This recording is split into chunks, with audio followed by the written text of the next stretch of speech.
Hello നമുക്ക് എന്ത് ചെയ്യാം? ഈ ഓണം എക്സാമിന് വരാൻ പോകുന്ന ബിസിനസ് സ്റ്റഡീസിലെ കുറച്ച് എസ്സേ ക്വസ്റ്റ്യൻസ് കൃത്യമാക്കി വെച്ചാലോ? ഞാൻ ഈ പറയാൻ പോകുന്ന ഒരു 5-6 ചോദ്യങ്ങൾ അത് കൃത്യമായിട്ട് പഠിച്ചു വെച്ച് കഴിഞ്ഞാൽ നിങ്ങൾ ഒരു എസ്സേ ക്വസ്റ്റ്യൻ എന്തായാലും അതിൽ നിന്ന് വരുള്ളൂ എന്ന് ഷുവറാണ്. അതുപോലെ തന്നെ എസ്സേ ക്വസ്റ്റ്യന് തൊട്ട് ഇമ്പോർട്ടൻസ് മുകളിലുള്ള 6 മാർക്കിനാണ് എസ്സേ ക്വസ്റ്റ്യൻ വരുന്നതിന് തൊട്ട് 5 മാർക്കിന്റെ ചോദ്യം നിങ്ങൾക്ക് എന്ത് ചെയ്യാൻ പറ്റും? എന്തായാലും ഞാൻ ഈ പറയുന്ന ചോദ്യങ്ങളെ വരുള്ളൂ എന്നുള്ളതാണ് കേട്ടോ. ഓക്കെ, അപ്പോൾ ഞാൻ ഈ പറയാൻ പോകുന്ന ചോദ്യങ്ങൾ നിങ്ങൾ എന്ത് ചെയ്യുക? കൃത്യമായിട്ട് പഠിച്ചു എന്ന് ഉറപ്പ് വരുത്തണം. അപ്പോൾ നമുക്ക് എന്ത് ചെയ്യാം? ഓണം എക്സാമിന് വരാൻ പോകുന്ന ബിസിനസ് സ്റ്റഡീസിലെ എസ്സേ ക്വസ്റ്റ്യനിലേക്ക് എന്ന വീഡിയോയിലേക്ക് എല്ലാവർക്കും സ്വാഗതം. ഒന്നാമത്തെ ചാപ്റ്ററിന് നമ്മൾ ഏറ്റവും കൂടുതൽ എക്സ്പെക്ട് ചെയ്യുന്നത് എന്താണ്? ഈ പറഞ്ഞു what do you mean by management അല്ലെ, അതിൽ ഏതെങ്കിലും ഫീച്ചേഴ്സ് എഴുതുക എന്നുള്ളൊരു ചോദ്യം എന്താണ് നമ്മൾ എക്സ്പെക്ട് ചെയ്യുന്നുണ്ട്. അതുപോലെ തന്നെ രണ്ടാമത് എന്താണ് കോർഡിനേഷൻ എന്ന ഭാഗം എന്നുള്ളൊരു ചോദ്യം എന്ത് ചെയ്തിട്ട് എക്സ്പെക്ട് ചെയ്യുന്നുണ്ട്. കോർഡിനേഷൻ എന്താണെന്നും അതിന്റെ ഏതെങ്കിലും 3 ഫീച്ചേഴ്സ് എഴുതുക എന്നുള്ളതുമാണ്. ഓക്കെ, അതുപോലെ തന്നെ വേരിയസ് ലെവൽസ്. ഈ 3 ഭാഗത്തു നിന്നാണ് നമുക്ക് എന്ത് ചെയ്യാനുള്ളത്? മോസ്റ്റ് മാർക്കിനുള്ള ക്വസ്റ്റ്യൻ നമ്മൾ എന്ത് ചെയ്യുന്നത്? ചാപ്റ്റർ 1-ൽ നിന്ന് എക്സ്പെക്ട് ചെയ്യുന്നത് എന്നുള്ളതാണ് കേട്ടോ. ഓക്കെ, അപ്പോൾ ഈ 3 ചോദ്യങ്ങൾ എന്ത് ചെയ്യുക? എന്തായാലും പഠിച്ചിരിക്കുക എന്നുള്ളതാണ് ഒരു എസ്സേ ചാൻസിലേക്ക് വരുന്ന സമയത്ത് നമുക്ക് പറയാനുള്ളത്. അടുത്തതായിട്ട് നമ്മൾ സെക്കൻഡ് ചാപ്റ്ററിലേക്ക് പോകുന്ന സമയത്ത് ഞാൻ എപ്പോഴും പറയാറുണ്ട്, +2 ക്ലാസ് എടുക്കുന്ന സമയത്ത് ഹെൻറി ഫയലിനെ കുറിച്ചും FWT കുറിച്ചും ചോദിക്കാത്ത ഒരു ചോദ്യ പേപ്പർ +2-ൽ കടന്നു പോകണമെങ്കിൽ സെക്കൻഡ് ചാപ്റ്റർ ആ എക്സാമിന് ഉണ്ടാവരുത് എന്നുള്ളതാണ്. സെക്കൻഡ് ചാപ്റ്റർ ആ എക്സാമിന് ചോദിച്ചിട്ടുണ്ടെങ്കിൽ I am damn sure 110% sure ആണ് ഹെൻറി ഫയലിന്റെ 14 പ്രിൻസിപ്പിൾസ് എന്നൊരു ചോദ്യം, അല്ലെങ്കിൽ FW ടൈലറിന്റെ ടെക്നിക് എന്നോ അല്ലെങ്കിൽ പ്രിൻസിപ്പിൾസ് എന്നൊരു ചോദ്യം, അതുപോലെ തന്നെ ഫങ്ഷണൽ ഫോർമാൻഷിപ്പ് മാത്രം ഫേസ് ചെയ്ത് നോക്കാം. ഓക്കെ, ഒരു എസ്സേ ടേമിലേക്ക് നോക്കുന്ന സമയത്ത് നമുക്ക് ഏറ്റവും കൂടുതലുള്ളത് ഹെൻറി ഫയലിന്റെ 14 പ്രിൻസിപ്പിൾസ് ചോദിക്കാം, അല്ലെങ്കിൽ FW ടൈലറിന്റെ ഈ പറഞ്ഞതുപോലെ പ്രിൻസിപ്പിൾസും ടെക്നിക്സും കൂടി കൂട്ടി ചോദിക്കാം എന്നുള്ളതാണ് കേട്ടോ. അത്രയും ചാൻസസ് കൂടുതലുള്ള ചാപ്റ്ററാണ്. ഈ ചാപ്റ്ററിന് കാര്യമായിട്ട് വേറെ ഒന്നും പഠിക്കേണ്ട. ഈ 2 കാര്യങ്ങൾ അറിയെങ്കിൽ ആ ഒരു എസ്സേ ക്വസ്റ്റ്യനുള്ള ചാൻസ് നിങ്ങൾക്ക് എന്ത് ചെയ്യാൻ പറ്റും? 100% ഷുവർ ആക്കാൻ പറ്റും എന്നുള്ളതാണ് കേട്ടോ. ഇനി മൂന്നാമത്തെ ചാപ്റ്ററിലേക്ക് പോകുന്ന സമയത്ത് നമുക്ക് കുറച്ചും കൂടി എളുപ്പമാണ് അല്ലേ. ഈ പറഞ്ഞതുപോലെ ഒരുപാട് കാര്യങ്ങളൊന്നും പഠിക്കാനില്ല. ബിസിനസ് ഡയമെൻഷൻസ് പറയുന്നത് അല്ലെങ്കിൽ ബിസിനസ് എൻവിറോൺമെന്റ് എന്ന് പറയുന്ന ആ എൻവിറോൺമെന്റിന്റെ ഒരു 5 ഡയമെൻഷൻസ് ഉണ്ട്. ഈ 5 ഡയമെൻഷൻസ് വേണമെങ്കിൽ അവർക്ക് എസ്സേ ആയിട്ട് ചോദിക്കാൻ പറ്റുന്നതാണ് അല്ലേ. Technical environment, social environment, political environment, പിന്നെ എന്തെങ്കിലും ടെക്നോളജിക്കൽ എൻവിറോൺമെന്റ് എന്ന് പറയുന്ന 5ഓളം എൻവിറോൺമെന്റ്സിനെ കുറിച്ച് നമ്മൾ എന്ത് ചെയ്യുന്നുണ്ട്? സംസാരിക്കുന്നുണ്ട്. ആ 5 കൃത്യമാക്കി വെക്കുക എന്നുള്ളതാണ് മൂന്നാമത്തെ ചാപ്റ്റർ. അപ്പോൾ 1, 2, 3 ചാപ്റ്ററുകളിൽ നോക്കുന്ന സമയത്ത് മോസ്റ്റ് ഇമ്പോർട്ടൻ്റ് ഹെൻറി ഫയോളും അതുപോലെ തന്നെ ഈ ഡയമെൻഷൻസും എന്ത് ചെയ്യുക? കാര്യമായിട്ട് പഠിക്കുക. എന്നിട്ട് പോയാൽ മതി ഒന്നാമത്തെ ചാപ്റ്ററത്തെ മാനേജ്മെന്റും ഫീച്ചേഴ്സും കോർഡിനേഷനിലേക്കൊക്കെ. കാരണം ഇതിലാണ് എസ്സേക്ക് ഒന്നും കൂടി ഈ പറഞ്ഞ എസ്സേയിൽ കുറച്ചും കൂടി വെയിറ്റേജ് ഉള്ള ഭാഗം നമുക്ക് ഇവിടെ ഉണ്ട് എന്ന് പറയാൻ വേണ്ടി പറ്റും എന്നുള്ളതാണ്. ഇനി അതുപോലെ തന്നെ ഇനി അവരതല്ല പ്ലാനിങ്ങിന്റെ ചാപ്റ്റർ എന്നാണ് ഒരു എസ്സേ പ്ലാൻ ചെയ്യുന്നതെങ്കിൽ ആ പ്ലാനിങ്ങിന്റെ ചാപ്റ്ററിൽ നിന്ന് എസ്സേ ചോദിക്കാൻ ഒറ്റ ചോദ്യത്തിന് ചാൻസ് ഉള്ളൂ. അത് ഏതാണ്? സ്റ്റെപ്സ് ഓഫ് പ്ലാനിങ് എന്ന് പറയുന്ന ക്വസ്റ്റ്യന് മാത്രമാണ് ഉള്ളത് കേട്ടോ. ഓക്കെ, അപ്പോൾ എന്ത് ചെയ്യുക? പ്ലാനിങ് ചാപ്റ്റർ പഠിക്കുന്ന സമയത്ത് പ്ലാനിങ്ങിന്റെ സ്റ്റെപ്സ് കൃത്യമാക്കി വെക്കുക. അതാണ് ആ ചാപ്റ്ററിൽ നിന്ന് ഒരു എസ്സേ ചാൻസ് ഉള്ളത്.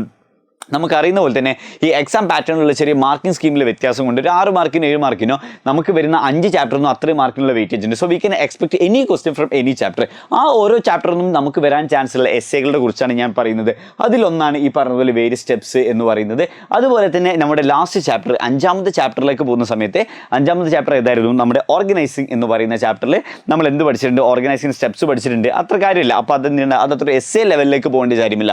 പിന്നെ അങ്ങോട്ടാണ് പോകുന്നത് ഫംഗ്ഷനിലും അതേപോലെ തന്നെ ഡിവിഷനിലും തമ്മിൽ ഡിഫറൻസ് ചോദിക്കുന്നുണ്ട്.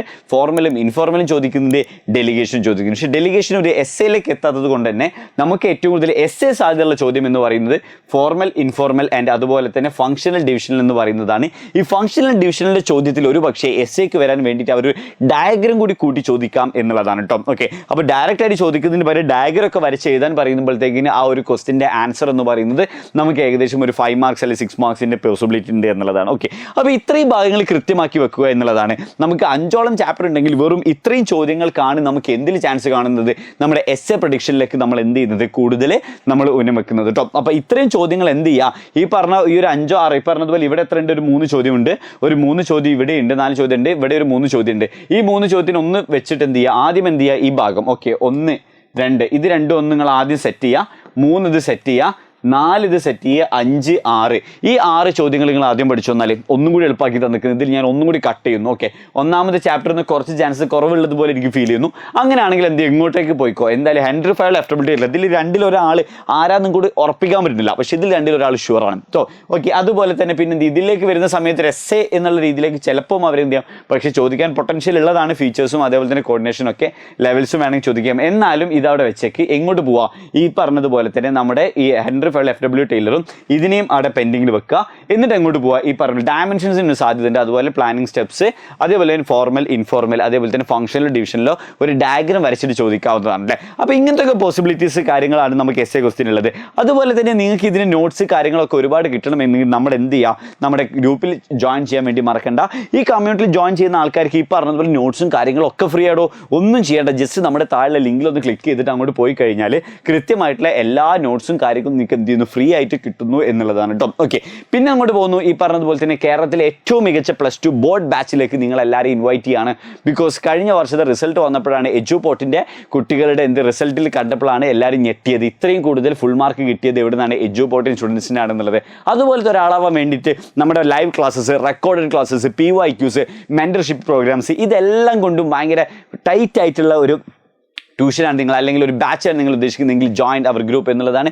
വെറും 4,999 rupees കൊടുത്തിട്ട് +2 സൂപ്പർ ബാച്ചിൽ എന്ത് ചെയ്യാൻ പറ്റുന്നതാണ്, നിങ്ങൾക്ക് ജോയിൻ ചെയ്യാൻ പറ്റുന്നതാണ്. പിന്നെ ബോർഡ് എക്സാം വരെയുള്ള എല്ലാ കാര്യങ്ങളും ആരേറ്റു, ഞങ്ങളേറ്റു. ഇടയ്ക്കിടയ്ക്കുള്ള സൂം ലൈവുകൾ, ഡൗട്ട് ക്ലിയറൻസ് സെഷനുകൾ, ഇങ്ങനെ എല്ലാം കൊണ്ടും നിങ്ങളെ പാക്ഡ് ആക്കിയിട്ട് നിങ്ങളെ +1 +2 എക്സാമിലേക്ക് നമ്മൾ എന്ത് ചെയ്യും, എത്തിക്കും എന്നുള്ളതാണ് കേട്ടോ. വരുന്ന ഡിസംബർ എക്സാമിനുള്ള, ക്രിസ്മസ് എക്സാമിന് നമ്മൾ പ്രിപ്പയർ ചെയ്യിപ്പിക്കും. അതുപോലെ തന്നെ നമുക്ക് വരാൻ പോകുന്ന മാർച്ച് വരെയുള്ള എല്ലാ പാക്കേജും എന്താണ് ഈ 4,999 rupees ഇൻക്ലൂഡഡ് ആണ് എന്നുള്ളതാണ് കേട്ടോ. ഓക്കെ, അപ്പോൾ എല്ലാവർക്കും ഒരു ഓൾ ദി ബെസ്റ്റ് പറഞ്ഞുകൊണ്ട് ഞാൻ ഈ വീഡിയോ നിർത്തുന്നു. Okay, thank you.